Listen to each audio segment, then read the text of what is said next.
YouTube, what's good with it, y'all? What's good with it, family? Hope everybody doing good again. I'm sorry about that. It's your boy Big Kizzle again, back off in this thing with another one. You know I do it. I'm going to jump straight off into it off the diving board. Hello, come here. All right, so check this out, y'all. There's something real serious about changing the scene of what you do on your everyday life. You know what I'm saying? Because as you can see, I'm sitting on the trampoline right now.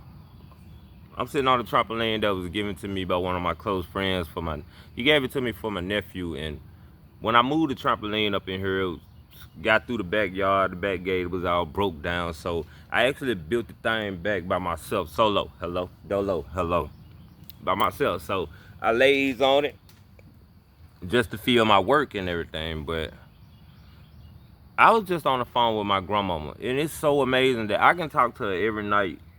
But it's the change of scenery.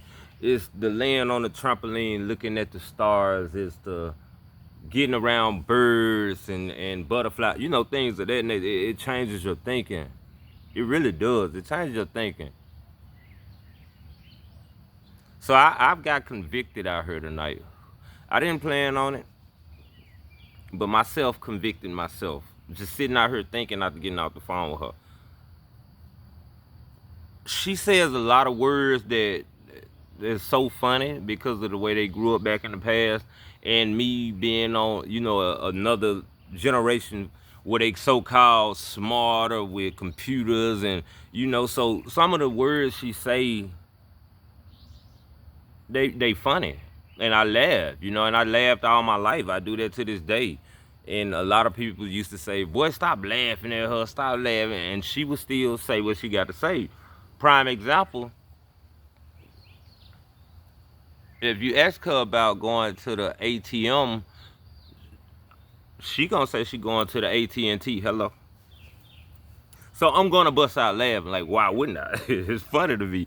Although she be doing it on purpose or what, but it's funny. So that's just one example. Squirrel. She couldn't say squirrel right.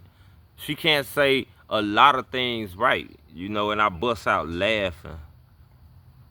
The thing I'm trying to say right now is I'm sitting here and I've just gotten convicted by myself. Like,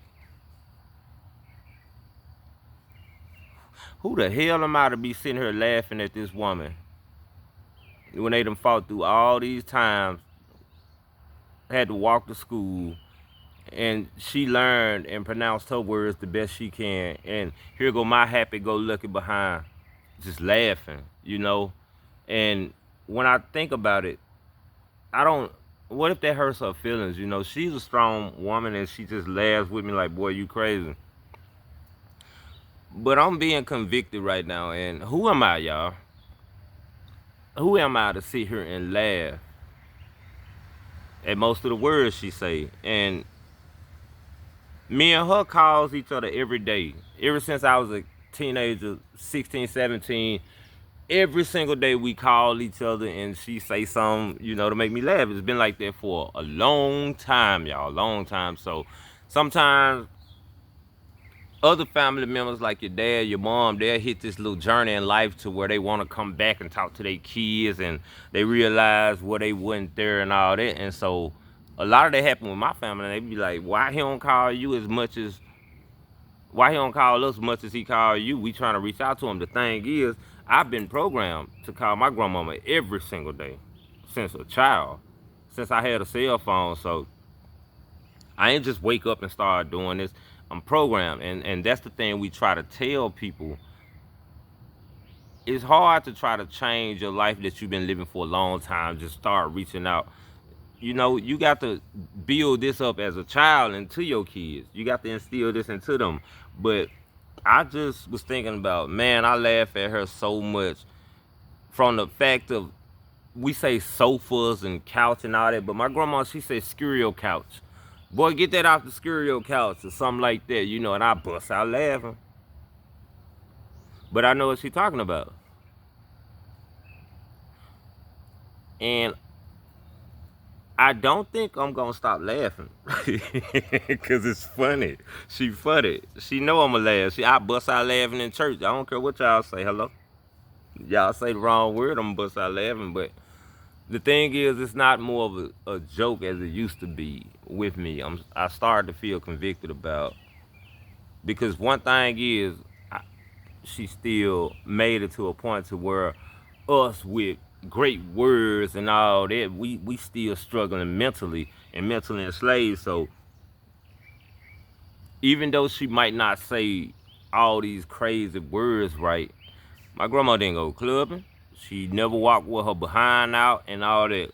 So I think about the young girls around me laughing, trying to sneak laugh, but who are you to laugh to? I mean, what are we laughing about? These people that made it. And we laughing at the way they speak, but we speak good, and we damn near still ain't made it nowhere. Hello? So I was being a little convicted by that. If she called me and said she going to the ATM, to the AT&T, I'm going to bust out laughing, y'all. I'm going to bust out, and then I'm going to repent. But I do know that what just happened and convicted me was a growth moment in my spirit. When you take off your shoes, when you ground yourself, you change your scenery and you get away from the distractions, the music, the TV, the negativity, and you just listen to the birds and the butterflies and nature. Man, you really start spiritually thinking about things. Some things that it might seem cool while you're doing it, but in hindsight, it's not cool when you look at it, you know. Sometimes it's necessary for you to isolate yourself and change the scene so you can change your thinking. So with that being said, grandmama, I know you're gonna watch this. I apologize sincerely for all the laughing and all the mispronunciation of your words. I really apologize. But I'm not gonna Hello. I love y'all. I just wanted to, bring this little story to you because it just hit me off the top of the dome. So I'm gonna be 1,000 assured. With all that being said, not all the older folks have a strong enough heart. We need to stop making fun and laughing at them, even when they drive slow. You know them. Maybe they drive slow because it was something that they had to do growing up. You never know. You don't sit there and be impatient with them because they're older. Because number one, they could have been impatient with you when you was younger and aborted your. Let me stop. So if they can be patient with us, we can be patient with them. That is my lesson. So tomorrow, I'm not gonna laugh that much at her. I'm gonna laugh a little bit. I'm gonna try to tone it down. But I love her to death. And that's our family. We established, we know it's love. Just like she can call me ugly, stupid, retarded, and I would love her just as much as I did before she said that, because we are a tight-knit family. But with that being said, y'all, I'm gonna try to ease up on laughing at her, because even when I laugh at her, she gonna cuss me out and act like what she said is the right word anyway. So I don't get no words for my entertainment purposes. Love y'all. Respect the older generation. Show love to them, because even though they're older, it seems like we need them more nowadays. They are outliving and outlasting all of us young people. So be appreciative of the elderly. I love y'all. I'll be back.